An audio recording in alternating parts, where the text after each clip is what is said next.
Good morning, Hawaii, and welcome to Lucy's Paradise Podcast. We have part 2 with Brian Hundley, the winner of the Novice B for the men's physique? Classic physique. Classic Novice physique? Yeah. overall. Sorry, I'm like half awake, and the energy drink is almost gone.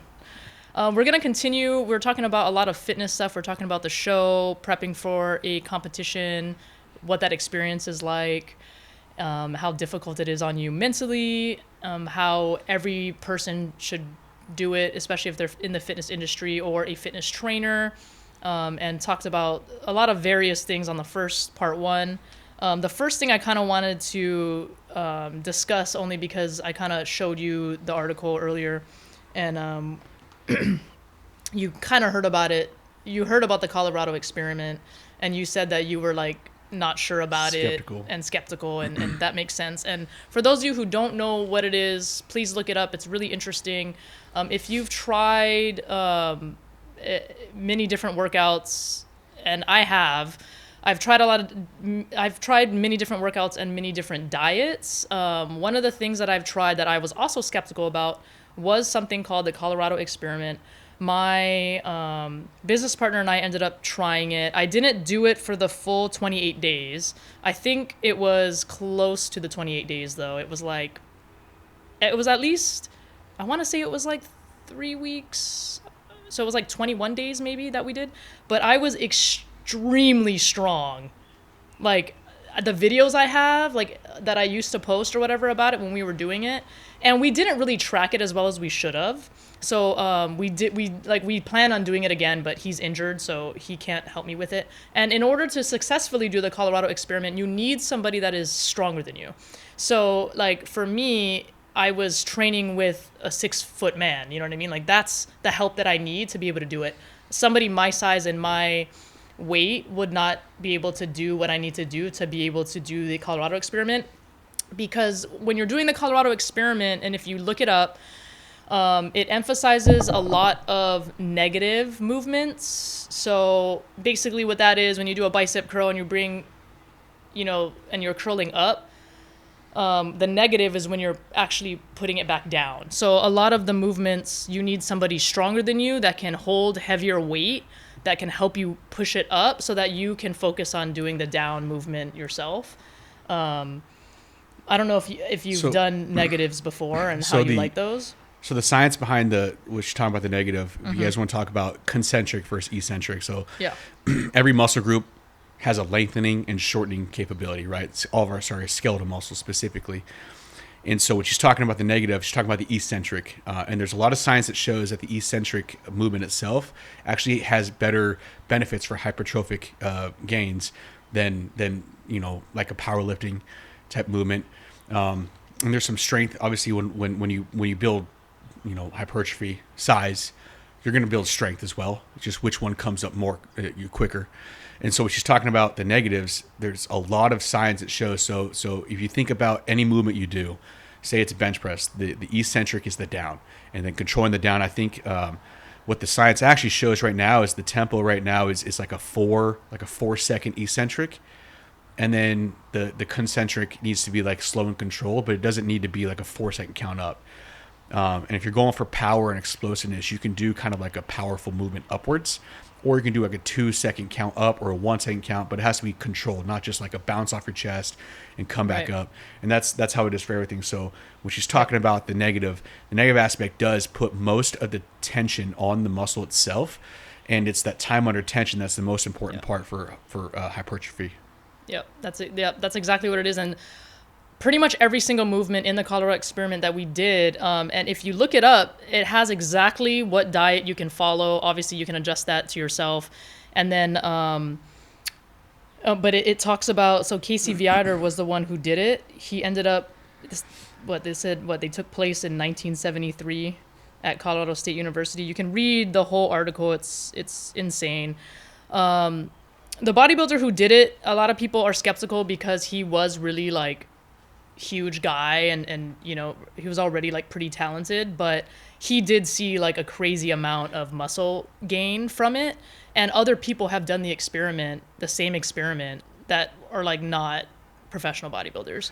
That's why I wanted to try it, because I wanted to, like, I was the same way. I was like, I don't know what that is, and I want to, I just, why not? And I had the ability to do it.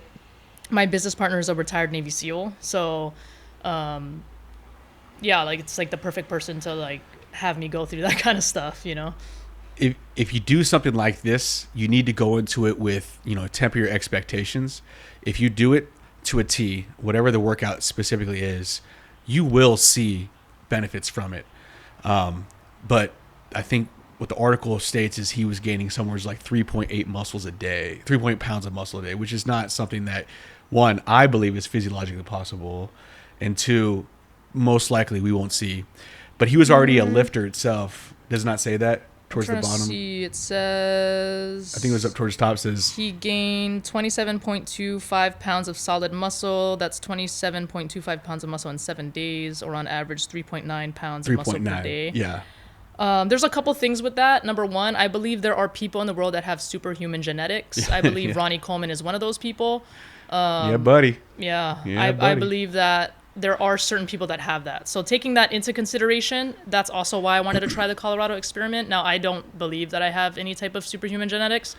But when I do stick to eating like a proper diet and training really hard, and the way that we were doing each exercise and the way that it explains it, you're basically huffing and puffing, like doing these exercises, which is almost the equivalent of like going outside and sprinting. Like that's how I felt. And we're really only doing like one exercise per muscle group, and it was like insane. I think one of my best workouts, I don't know why, but it was when I was like hungover and he put me through a workout, but he was making me do like all kinds of like pull-ups and when we first started, here's a fun, interesting thing. I couldn't do one dip. And then by the end of the 21 days, now we only did it for like 21 days, not 28 days. I could do like a crap ton of dips. I was just, and that was insane. That was the thing for me that was like the craziest, is like, oh my God, I couldn't even do a dip. Like I literally couldn't even do one without him like spotting me, and so that, like, being able to see the ability difference was crazy. So, and I think the guy that in the experiment itself, he was already an avid lifter. So it was like dormant muscle, because your muscle really doesn't atrophy at the rate that people, like, if you're not just going to go catabolic overnight, like you're not just going to like lose 10 pounds of muscle if you don't work out for a week. Now, if you don't work out and eat for like 2 weeks, then your body will start breaking down the muscle for energy, just for basic necessities. But if you already have that kind of dormant muscle, it's not that hard to bring it back up. And then also, when we talk about like the inability to do dips at the beginning towards the end, I don't want to call them, they call the cliche newbie gains. But there is a scientific reason behind why new gym goers or lifters are able to have exponential success compared to like an avid lifter. It's because their body's now experiencing an adaptation. You're forcing your body to experience some sort of mechanical stress that's going to force an adaptation that your body is like shocked by. So the whole shock in your body, it really is a thing where your body's just like, okay, now I have to adapt in order to do this movement. And then if you're an avid lifter, your body's already kind of adapted to all the movements. So it just takes a lot more intensity and effort and volume to force that adaptation even further to get that strength, because your muscle cells aren't dividing, like they're just getting stronger, thicker. So there is, behind all this, there is a scientific reason, and it does make sense. But going back to what you're saying, if you follow a diet, calories in, calories out, your body, like the law of conservation of mass, you don't just build something out of nothing. There has to be something there to build. And so when they say like, if you're doing biceps, you're breaking down your quads to build your biceps. If you're underfed and you don't have that sustenance in your body, you don't have that like amino acid storage or saturation in your body, in your plasma. And if you don't have that, then your body is finding them, because amino acids are the building blocks of life. Our whole body is built out of proteins. And so if you're forcing your body to endure mechanical stress and force you to recover without the proper amino acid supplementation, or just from whole food diet, then your body is going to break down its already existing like intra-body amino acids to get the amino acid needs to recover. So you need to supply it. So diet, if you're eating, let's say eat big, get big, if you are eating the amount that you need to build, you will see gains. You will 100% biologically, physiologically, you will see gains. Yeah. The cool thing about this, if you look it up, I don't even know what this site is, to be honest. But if you look it up, it literally has everything. So it shows the sets, the regular style exercise, the negative only style exercise, rep ranges, progression, like each thing you should do, who your training partner should be, the workout journal. Like they've documented everything. It shows every workout, every single workout for the whole 28 days. And then it says, there is one little blurb in here that I found interesting. It says, so people were concerned that the Colorado experiment was a hoax because no one had ever come close to duplicating the results. However, Casey had what I consider to be 1 in a million genetics for bodybuilding. Right. So they duplicated the results. Here are the muscle gains of 8 other subjects. David Hundley built 18.5 pounds of muscle in 11 days, documented in the new high-intensity training. Eddie Mueller built 18.25 pounds of muscle in 10 weeks. I don't know how much like pounds of muscle like that specifically I got. No. Definitely I got leaner and I was 100% stronger. I mean, that was like just by which weights in the gym I was able to grab and use, because I was never able to grab those before. Like I was doing bicep curls with 60-pound barbells. That shit was insane. I was like, what the heck? And like that's usually what I do like a back exercise with, you know? Right. So it was definitely to me like the strongest I've ever been, but I also have never really tried to do something like that. Like I was never really trying to build muscle like that. Yeah. So it was really my first experience doing that. So I do want to do it again because I think it would be cool. I just challenge people that if you're in any type of like plateau in your workouts, look it up, and if you have the ability to have a great training partner that's stronger than you, try it. I mean, and I'll go back to what Lucy said in the beginning when she said you're huffing and puffing after every single. You're basically doing every muscle group every day, and you're huffing and puffing after each one. This is a very important concept. If you're programming your own workouts, it's a very important concept. I know we've probably all heard RPE training, rate of perceived exertion. It's easy to go into a gym and I say I got 5 sets of 5 on bench, and I hit my 5 sets of 5, and they're hard. Progressive overload. I went up each set. But if you're hitting 5 sets of 5, you're not really doing any progressive overload because you're just increasing the weight. You're still getting 5, right? So what did you really do the first 3 sets if you're still getting 5 at a higher set? So you need to adjust your sets. One, it's a subjective test of like how you feel that day, how much you've eaten, how much you slept, how hydrated you are, if you're hungover. Sometimes I've had my best workouts hungover as well. I don't know, my body just like, oh, we're about to do this. But I don't know what it is. Yeah, it's weird. It's like I wouldn't recommend doing it consecutively because your body eventually. But there's something about that one. I don't even drink anymore. But going back to what the initial what Lucy said was, every workout itself is a battle. It's a war, because you should leave, like say the workout is leg extensions. You should leave leg extensions as if you just ran, like she said, sprints. You should be physically and mentally exhausted, because that is the only way you truly forced your body to push the amount that it needs to actually adapt and get bigger and get stronger, as opposed to like, I got 10 sets of 10. That was hard. Oh no, it's hard to walk. No, it needs to be like you get up out of the thing and your legs are throbbing and they're veiny. Yeah. Most people don't work out that way. No. And so if you're going to do something like this, don't judge it by your own gains if you're not putting that level of effort in, and don't even try it if you're not willing to put that level of effort in. Yeah, you'll know. You have to, especially because it tells you kind of like what to do. Like he did keep track of like, also he did, so we did mess up in not tracking my actual body fat stuff. That's kind of why we wanted to do it over. But he did track like how much increase in weight I was doing, and I was having significant jumps, like for sure. That was why I believe in it so much, is because again, I tried it, but I want to do it for the full 28 days. I want to do it correctly. I want to do it like with more of like, tracking, being able to track, much better, because we did it a little more lackadaisical, but I also didn't really believe in it, so I was like, yeah, whatever. And then he was like, no, we got to do it. I was like, okay. Can I ask how long your average workout took doing that? It only took like, I think only about an hour. It wasn't long. Oh, really? Yeah. Interesting. Yeah, it's not long, but you don't have very much rest in between the two. But you're doing like it's a 5-second count, or for some things I'm trying to think. Yeah, I have to do like the leg press. I have to do like like it's really slow. Like and he was like putting eccentric. Yeah. I definitely got stronger. My legs, my Yeah. arms, everything. I was definitely stronger. And like I said, I could do dips when I couldn't before. So that was cool. And I'll be honest, it's not hard to get stronger full body when you're talking about when you're first doing stuff that you really haven't done before in the past.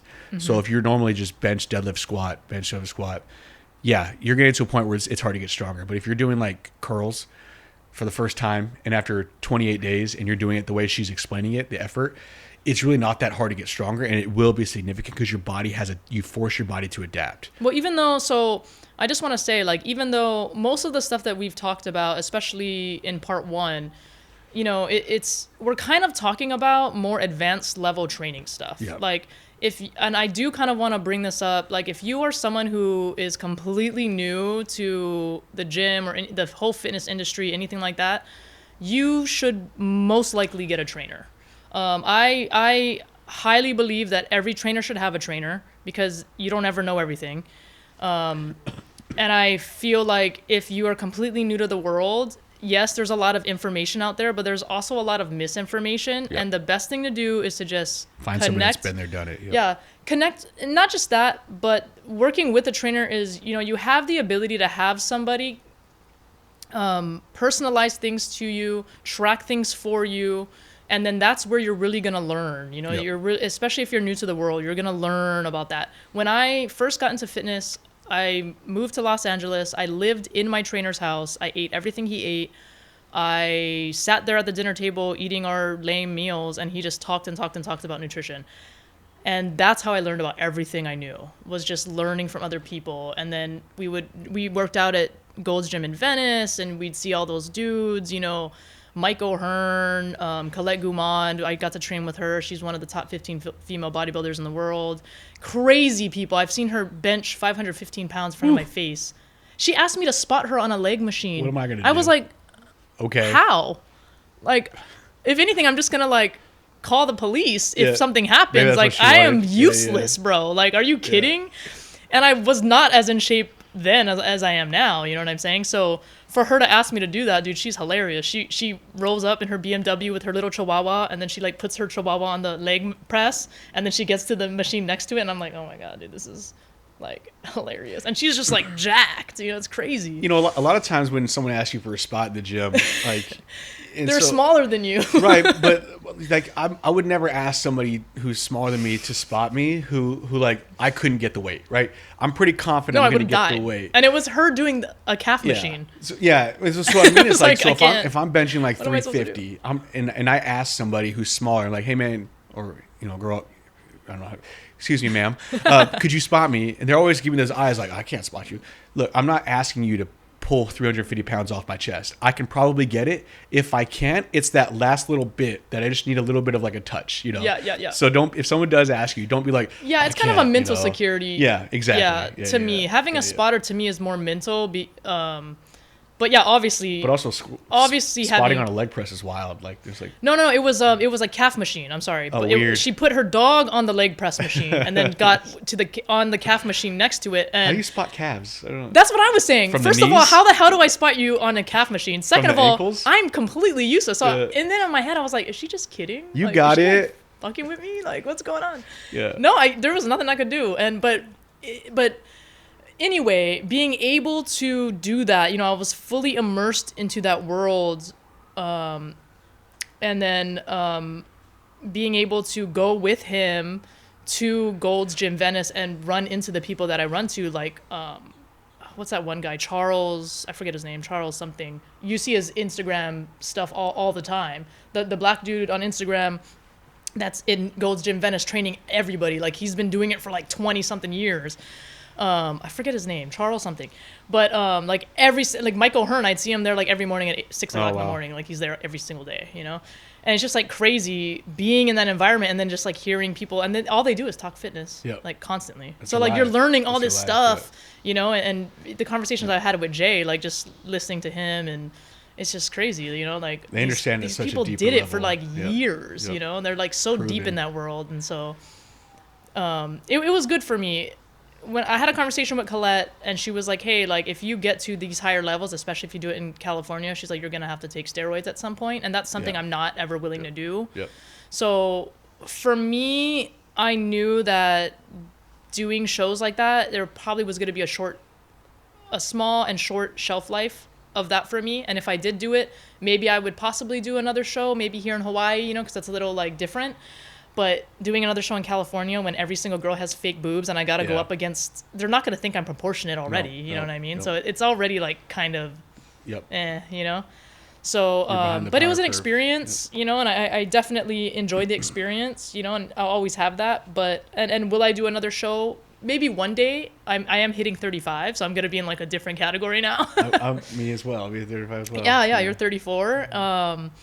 So yeah, I'm turning 35 this year. So, oh, wow. But you look younger than me. That's just, it's funny. I'm just Filipino, so we don't ever age. Yeah. It's because we sing a lot of karaoke and it keeps us young. You drink a lot of beer too, though. That's not fair. So going back to what she had said about hiring a trainer as a newbie, like you really do want to capitalize on those. I'm going to keep calling the cliche newbie gains, but it's really just like those new gains that you get because your body's so like shocked by this new thing that you're doing. Yeah. So there is a definite, you know, time frame where your body will just see exponential gains. You will suddenly go from a 135 bench to a 225 bench. You're like, oh my goodness, you know, that does level off. Just expect that it's going to level off. But if you hire a coach, you hire a trainer, they will know how to really kind of, you know, build off of that. They will be able to adjust your workout. They'll be able to help you not stagnate, not kind of you know hit the plateaus everybody talks about, because they should be able to adjust to what they're seeing from you. And that way, whenever you do hit those plateaus, you're not discouraged and thinking like, oh no, what am I doing that's wrong? I'm doing the same thing over and over again, and what am I doing wrong?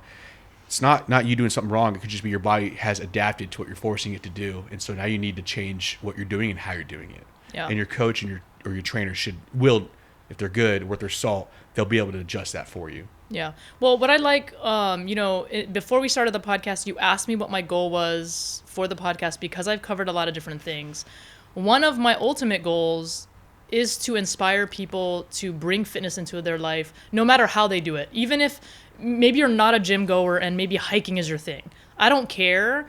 My belief is that I want everybody to be here for a long time. Yes. And fitness, and not just that, but also being able to eat better is the answer to that. People don't understand. You know, people come up to me, oh my God, I want to lose weight or I want to do X, Y, and Z. What's the answer? Look, the answers are out there now. We have, with the internet and everything that we have, there's even online people, even Dana Lynn Bailey, you can just go on and like get her little pamphlet that shows all the workouts and you can like kind of copy a little bit, you know what I mean? Even if you're a newbie and maybe you can't afford a trainer because it is expensive, but if you go to the hospital because you don't take care of yourself and you have all these hospital bills, that's expensive too.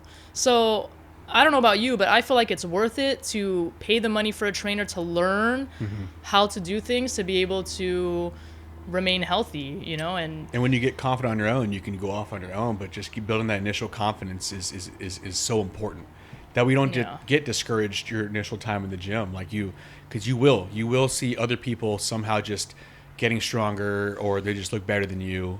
What I like about Rip Fitness too is that, you know, and besides the fact that it's just a completely different gym, because I already like that. Like I like anything that's different, is that, you know, they emphasize that community, right? And they call it La Familia, right?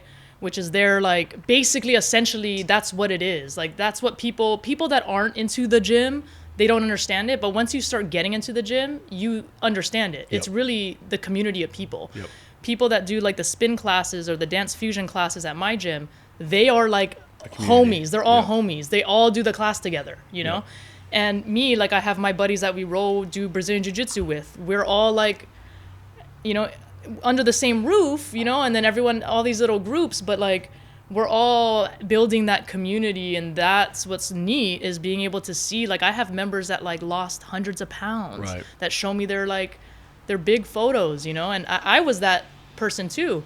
I was, I mean, I wasn't like crazy overweight, but I was pretty overweight, and I started running twice a day. And that was like the beginning of my fitness journey, was that I didn't fit into any of my clothes. And I would go to my family parties and my aunties would tell me how fat I was and how fat I got. And so like that I mean, sometimes you it need sucks. to hear it though. Sometimes you need to hear it. I did. The only thing is with me, it wasn't controllable. I was on like a medication that increased my appetite. So it wasn't like I was like fat and lazy, you know? Right. However, I was dealing with a lot of mental stuff and that did take a toll on me, my self-confidence. I started running twice a day. I ended up losing the weight. I got my trainer, Shawn Lasley, and he was my trainer for over 10 years. We don't, speak anymore, but, I 100% credit everything I learned from Shawn. That's good. That builds a really good relationship, good rapport, and a good confidence in your coach, and that's so important to progressing in your own life, because you do learn things from your coach or somebody you're that intimate with, where you learn their mannerisms and how they treat other people and how they treated you and what you want to emulate and also what you don't want to emulate, what you don't want to follow through with. You want to change how you would prefer to be approached, and you can implement that into your own life. And so when you do go through a journey like that, again, just learning about yourself and then progressing as a human being. So it's very important to identify that. Yeah, he was definitely a saving grace. It was. I also have a different perspective when it comes to the fitness world, because I spent most of my life taking care of my sick father, who never took care of himself.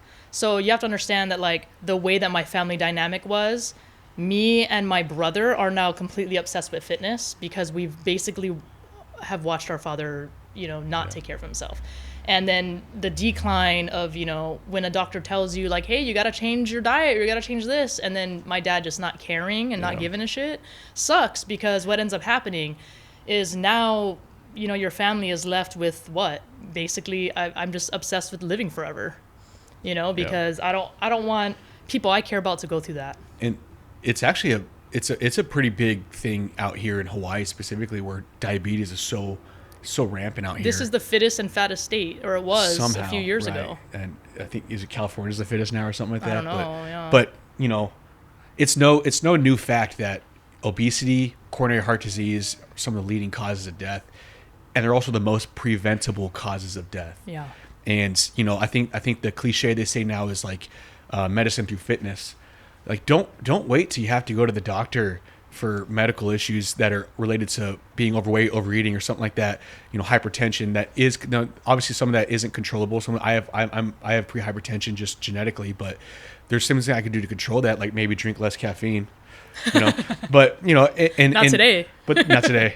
But there's things that you can do now. Just walking is so important. Yeah. Just getting out and moving. I know a guy here that lost like 200 pounds from just walking. Just because it's so hot here. And it's so pretty here. There's so many nice, pretty, gorgeous areas to walk. If I'm not in nowhere, Missouri anymore, where it's just like plains and like some rolling hills. Yeah, unfortunately, the thing here, actually, I do want to shout out Fit for You Hawaii, because I have bought their meal preps. I've done it for a couple years now. They're amazing. They're both of them, I believe, the owners were fitness competitors at one point. Cool. Now they own that business. I think you have to be to do a business like that, because they knew that there was a need for it here. There's only like two, if that, companies here that do meal prep services, and to be able to just order that when you're doing a show and just put it in your fridge, like that's how I'm able to stay. That's it. Because I don't want to. This is the thing. Like, it's not that I don't ever eat bad. Like, trust me, I have Taco Bell Tuesday, Monday, Wednesday, Friday all the time. Awesome. But you guys have to understand, it's a balance of it. If I had that stuff 90% of the time, I wouldn't look like this. That's the point. Yes. I doesn't mean I deprive myself of some of those things, but also I'm just lucky and I don't ever crave candy. So like candy and stuff is something I don't crave anymore. Either. But liar. But I think it's because I've been eating so good for so long. Right. If you think about it, I got with my trainer, I was like 18 years old. That's true. And now I'm 34. So I've been how many years of being in the fitness industry and working for multiple gyms. And on the converse of that, is that the right word? On the reverse of that, I'm the opposite. I was eating what I wanted, when I wanted, up until January of 2024. And I would just work out really hard, and I would just eat what I wanted. Like I had my pizza Fridays with six pack, And going back to what Lucy was saying, it's so important because you need, like, the worst diet you can get on is one that is so hard to manage that you don't stick to it. Right. Everybody, the word diet scares people. Once you learn to eat well, it's not a diet anymore. It's just how you eat. Yeah. It becomes your diet. Yeah, because everybody's on a diet right now. It's just whether or not that diet is healthy or not. Like, you're on a diet. The word just scares people. But what she said is so important to wrap your head around is. But when people see it as a diet, they're seeing it as like a plan of eating that's minus all the good stuff. Right. Yes. No. Yeah. Right. Once they get terrified of it. Yeah. Once you start enjoying eating well, or learning how to season your food to where you're not like drowning in sodium and stuff, or just not eating like, stuff that's frozen, right? Like as an example, like processed stuff, like just being able to cook your own food and eat and changing, it becomes how you eat, that it's not even longer called a diet. Right. And so I think the most important part here is unless you're training for a bodybuilding show where you have to be very specific of what you can and can't eat, because something's going to bloat you, something's going to make you gain weight faster than something else. If you're not prepping for anything specific, you're just like enjoying life, there's nothing wrong with, like, the way I envision my fitness journey from here on out is very much like, I want to be the guy that eats clean Monday to Friday. Saturday I come in, I have a good healthy breakfast. If I'm hungry that morning, and if I'm not, I won't, because I probably ate enough the night before that, like, I'm not depleted I didn't deplete my glycogen stores overnight. I crush a hard, like, HIIT workout, a full body HIIT. That's my final, like, culminating event for the week. And that night I order a large pizza and I eat it myself. Why not? Because I've earned it. And then Sunday morning I have mimosas and I play Dungeons and Dragons. That's a plug. Dungeons and Dragons, a lot of fun. And then we meal prep and we get ready for the next week. And I'm not destroying myself by eating, Taco Bell 5 days a week, but and if it works for you, you can, because she's, like she said, she's eating clean and healthy the rest of the time that she earns, and she's working out, she's earning that time, and your body's fine. It's okay. It can do that, Yeah. Well, I always tell people, like, don't be hard on yourself. There's always an off season. Like, some people start getting super deep into, like, their work, and then they're like, oh man, I kind of like stopped doing X, Y, and Z. And I say, start off slow. I'm really happy because my sister just started going to the gym, and like being able to see like other members of my family now coming in the gym is like making me super happy. And I told her, I'm like, hey, just keep showing up. Like, even if you do just a little bit, right? Because she's like in her 50s. I'm like, just a little bit, Yeah, my sister and I are 21 years apart. That's wild. My oldest sister. Yeah, that's why I'm the youngest of 6, so that's crazy. It's insane. Yeah, it's nuts. But I just tell people, like, people think that you gotta like. And it really can be a lifestyle if you choose it to be, but also you can implement it into your life in slower ways, in slower fashions, because the number one thing you don't want to do is get discouraged and then just don't do anything. Right. So, I mean, I have a friend that is not a gym person, but will go on every single hike you invite him to. And, hey, he's doing something. Yeah, that's enough. But yeah, the diet is a big thing. Once you start realizing that what you eat actually does matter, when you're doing a competition, everything you put into your body is being used and will be shown on stage, and it's a whole nother game, So I never tracked my diet ever, 33-year-old. That's crazy. I didn't know that. Never. Wow. I would just eat what I wanted when I wanted, and I prided myself on that, And I had you have your NASM too, by the way, right? Yeah, correct. Yep. And I recently got that to kind of step off and kind of launch my online coaching career plug, So, but I never tracked my diet before, and for some reason, even though science says how important what we eat is, I was just like, yeah, but I'm different, and I'm not. Turns out I'm like the same everybody else. What you eat matters. And so once my coach adjusted my diet and gave me that diet plan, the almost immediate results that I saw, and it was just a calorie deficit, but it was like fat fell off of me. Fat I didn't even know I had, like in my cheeks, in my glutes, in my back.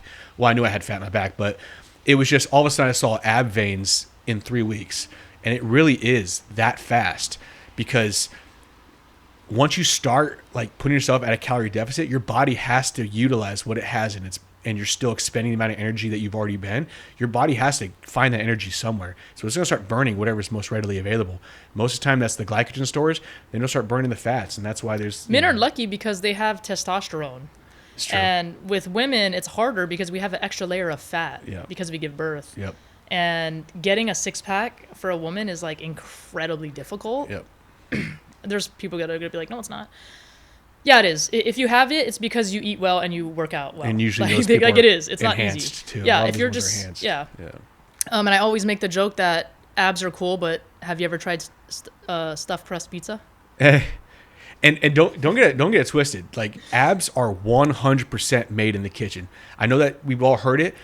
I can tell you from a fact, I have worked out my abs and my core a lot, and I can always see them. But to the level that I saw them on the show, that is the level of like, oh my gosh, and would have never gotten there had I not dieted.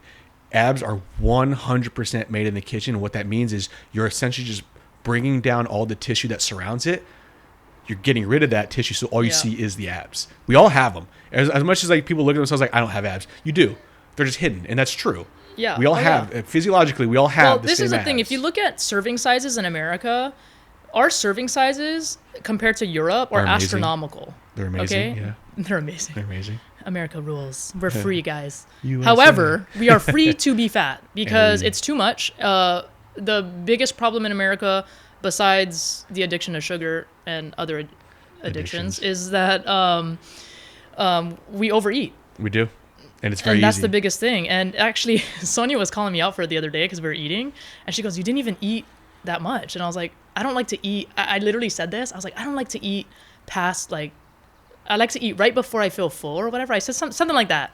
And she looked at me like I was freaking crazy. And I was like, but I already, like, I've done it for so long. Yeah. Like, it's not that I'm not going to eat, but I know in 2 hours I'm going to, like, go eat, like, the rest of it probably. You know what I mean? Okay. Yeah, okay. Yeah. Like, I'm not like, I don't starve myself. Do not starve myself. Yeah. But I'd rather eat, you know, like a little bit in the morning, and then 2 hours later eat again, and like eat again. Yeah. I'd rather do that because for me that's so much better for me. You know, it's better for me mood wise. If I overeat or I eat a big meal, I don't feel good. Lethargic. I feel sick. I feel slow. Yeah. I like to always stay hungry, like just a little bit. Stay hungry. Yeah, just a little bit because I don't know. For me, that's just how I feel. And then I also sleep very little. I've slept the most in the past few months than ever in my life, but I sleep very little. I sleep like maybe 5 or 6 hours a day. That's wild. Yeah, I'm like, my brain's like constantly going. And by the way, you only learn this about like how she likes to eat. You only learn that if you go through the journey that she's been on. So you really won't learn that about yourself until you do it. I know, like you say, the small meals. I hated that. I would rather eat 2 large meals where I could feel full. It was the fact that I never felt full for 3 months that killed me. Yeah. And to this day, I still don't think, like, after now, the of course, the competition dieting small meals was completely different because I was eating tilapia and asparagus and maybe 1 rice cake. Wild. So, like, doesn't even taste good. Yeah. No, it does luckily, the person I was seeing at the time was a professional chef, and so she started making it curry style for me. Like chopping up your rice cake. I was so lucky. Not the rice cake, but the tilapia. She made it curry style, and she would meal prep my food for me a lot of times. Oh, that's cool. Dude, finally, because I was like, oh wow, it has flavor. So I was just like, oh, finally. But I was eating little slabs of tilapia, dude. I was starving. Yeah. And then you again, the hardest diets to stick to are the ones that are just so terrible that you don't stick to them. I know when I first started, I was eating chicken breast, and I can eat ground beef all day, every day. But chicken breast itself, like, it takes a little bit. You do, and I was like taking the time to dice it up, season it, get, you know, because you open up the surface area that you can actually season, and then I was doing it every 2 to 3 days because I was eating so much chicken. I was eating like 16 ounces a day of chicken alone, and then 8 ounces of beef, and it got so monotonous and so tedious that I was just like, no, I can't. So I got to the point, just like she said, she doesn't season her food. I was pulling out chicken straight out of the freezer, preheating the oven to 400. Putting it on a pan and putting it in for an hour and pulling it out, putting a thermometer in it, and that was it. And I just shredded it, and I put it in the food processor, minced it, because it would just make it like more powder, and I could just eat it a lot easier. Yeah. And then you put like hot sauce on it. When you get to a certain level of competition, you're not even heating your food up. I still do this, and people at work think I'm psychotic. You don't even care about how hot it is. And I don't care anymore, because to me, food is just like fuel. It's just fuel. Flavor doesn't matter sometimes anymore. I'll get a little out of control and I'll actually order something from CPK. You know what I'm saying? That's a little, you know. But yeah, that's what I'm saying. Like when I just don't care, man. I'm just eating it to eat. But I do want to ask you though, because we've talked a lot about dieting, but I do want to ask you, what show would you do if you were going to do your pro card? Like, let's just say you won the overall, right? What show do you think you would do to go get your pro card? I wonder. I don't even think I'm not so immersed in the bodybuilding culture to know all the shows. I know people say a new one like. Well, there's like a Jay Cutler. Jay Cutler does a show in Las Vegas. Oh, the Vegas okay. is probably like the more popular because Right. Arnold goes every year and Jay goes and Jay holds its own. He just had one of his own shows. I'd probably stay local just because I don't know. But to get your pro card, you have to go to a different show. You have to go to like a show. Oh, you on the do? mainland. You couldn't do I couldn't do like the Shawn Ray and place first overall there. I don't know if you could get your pro card at the Shawn Ray. I'd have to look it up. I think Steve got his pro card here. I actually don't know. I'm not sure. Oh, maybe. I guess I don't know the difference between like qualifying for nationals, getting your pro card. So is it you qualify for nationals and then go get your pro card? Yeah, you got to go to a national show. Yeah, so I'd have to. I don't know if there is a national show here. There might be. Well, this was a national. This was a national qualifier. Yep. Oh, okay. And so at the Shawn Ray's a national qualifier. So I could qualify for nationals. Had I won the overall, I believe I would have qualified for nationals. And then I think you're good for a year to compete at the national stage to get your pro card. Again, I'm not fully immersed on that, and I was kind of a one and done type thing. I wasn't really going to do it again, but. Okay, so you would have to do it again and win then. I'd have to win the overall. That was my understanding. Yeah. I think in California, it's like top 2 or something like that. I mean, because it's probably a lot bigger, a lot more competition. It's like top 2 or top 3. I don't quote me, but then you do have to go to like an actual show, and then once you win, one of my friends, she was actually gonna do the Stingray, but she decided against it because she's doing another one. Okay. And then she's going for her pro card, so. Yeah, it's gonna be nuts. I have not put that much thought into it. Again, the Brian the Brian that exists the last 3 months is not a Brian I want to get to know very deeply again. Well, so that's interesting. But what do you think about the steroid part of it then? Because in my understanding, to get to higher levels, sometimes I don't know because. Yeah. So. What do you think about that? There's obviously 2 types of shows, right? There's just like the normal one, and then there's the natural. I don't know any naturals that come out to Hawaii, so I think it's all just the normal show, and you can be enhanced in these shows. Yeah. To compete, and I don't want to say anybody was on it during the show, but you could definitely tell when people are. To get to the level that they have, the pure back development, the trap development, the chest development, you really can't compete with those guys. Yeah, because their recovery is off the charts. There's none, yeah. They can quite literally hit chest every day and get benefits from it. But I mean, what is your belief on that? Like, is that something you would do or no? I would not. Well, okay. I don't want to say I wouldn't or not. I'm just curious. I had to be out of the military first, but I'm reservist, so. Okay. I don't look against it. If you want to do that and it's for you, I think it's completely within, we're all our own selves. I support it, and it doesn't ever take away from the amount of effort you have to put in. You don't just take testosterone. Now you take testosterone, you'll get bigger, right? But you don't get to the level that those guys get without putting in the work. Yeah. And you still have to be strict on your diet. Everything's still, your posing has to be on point. You don't just be like, oh, I took steroids for 6 months. Look at me. Yeah. Of course. You'll get bigger. Don't get me wrong. You'll get bigger. Your body will be anabolic, and it will consume food differently, and will utilize it differently. But I'm not against it. I do pride myself on saying that I can be natural and be on stage and compete with those guys, because I don't know who was natural on stage and who was. Right. Usually you can tell, but I like being able to say that I stayed natural and was able to get on stage at my conditioning level and compete with them. And it's a point of pride for me, but does it mean that I wouldn't, if I ever did try to take this to the next level, not say I wouldn't. Yeah. Because what's a little test? Test is natural. Synthetic. I have my own opinions. What's yours? You have to remember I lived with a bodybuilder. Right. Yeah. So that was definitely I've seen a lot of things. I don't know. Again, I'm really into preservation on the long term, and I don't think it goes against that. Yeah, I think so. I've never done any type of steroid. I don't plan on it. If I can't do something performance-wise, then I can't. That's kind of why I phased out of wanting to do shows, at least in California, just because it does feel completely unfair. You're gonna do all this work, and then someone's gonna look better than you anyway. And win anyway, then it just kind of feels like it's kind of a waste. Right.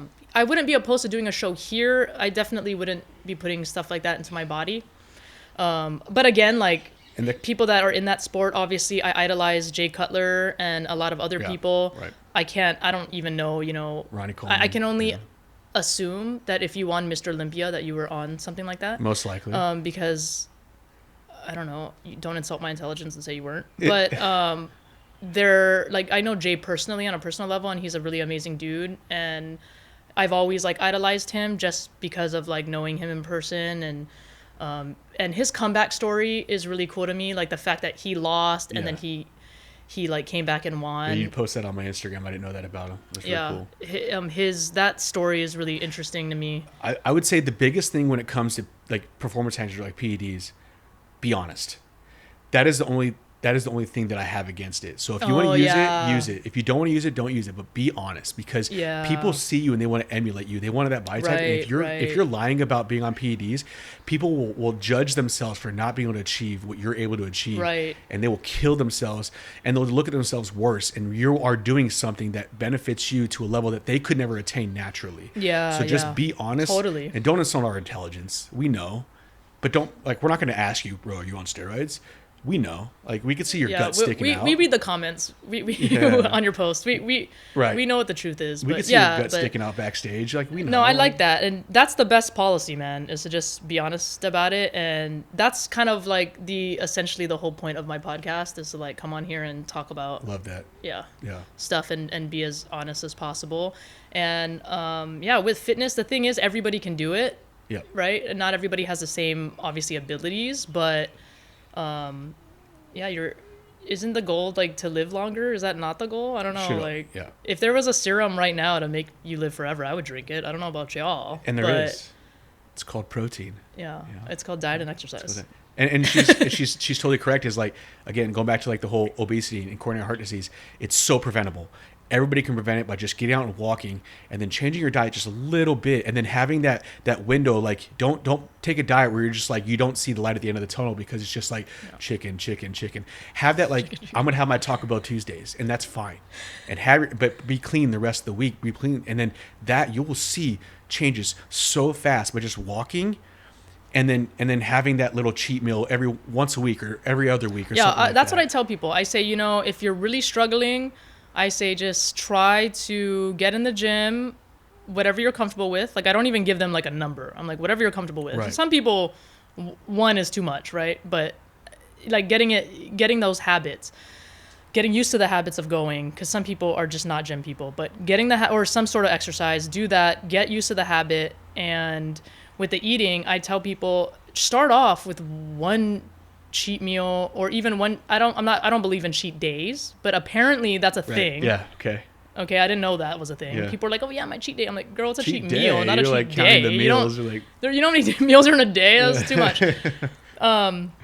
But all I say is just start off with that. Start with like one cheat meal a week on like a Saturday or Sunday, and have whatever it is you want. Yep.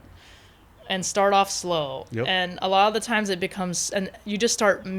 You can't wait for Saturday. Because it's coming. And that light at the end of the tunnel always exists. And then for me, I just started enjoying regular food better than my relationship with food has. I taste everything now. Like, so I'm more of a volume versus like quality guy, but I would tell you that like I appreciate so many more flavors now that I can have them. Yeah. So it is like it's a mental thing when someone tells you can't do something. Oh gosh. And you can't have this or you can't have that. It does something to you mentally. It does. Just knowing that you cannot have that, you're not supposed to or whatever. But like having an allergy towards something that you like, well, I'm going to eat it. Screw it. Take Benadryl, whatever. Yeah. Yeah. But I'm glad we got to talk about all this. It's been fun. I'm super stoked. Hopefully somebody is inspired to get up and do a little bit more exercise, or maybe eat a little bit better in their diet, especially here in Hawaii when 90% of everything you can buy here has 2 scoops of rice. I love rice, don't get me wrong. Maybe not 2 scoops of it though, And if you do, just make that like your meal for the day that has scoops. Don't eat less carbs throughout the rest of the day. Yeah. Because you could do that. Yeah. Like that is if you don't have to deprive yourself, man. Trust me. Yeah. I have that Korean chicken all the time. You don't even want to see what's in my fridge. Okay. There's 2 pizzas in there. All right. Don't tell me that. I don't deprive myself. I didn't buy them. So if someone brings pizza to my house, I'm not saying no. I literally came out here the other night. There's pizza. I have a Nutella cookie in my fridge that I have to keep I made the other night that I got to keep from eating. So Yeah, it's not easy. Everyone has their vices, but moderation. Thank you so much, Brian, for Thank you being for on the inviting me. podcast. Thank you guys for watching. Please follow Brian's journey on his Instagram, and I'll link everything at the bottom. And thank you for watching Lucy's Paradise podcast.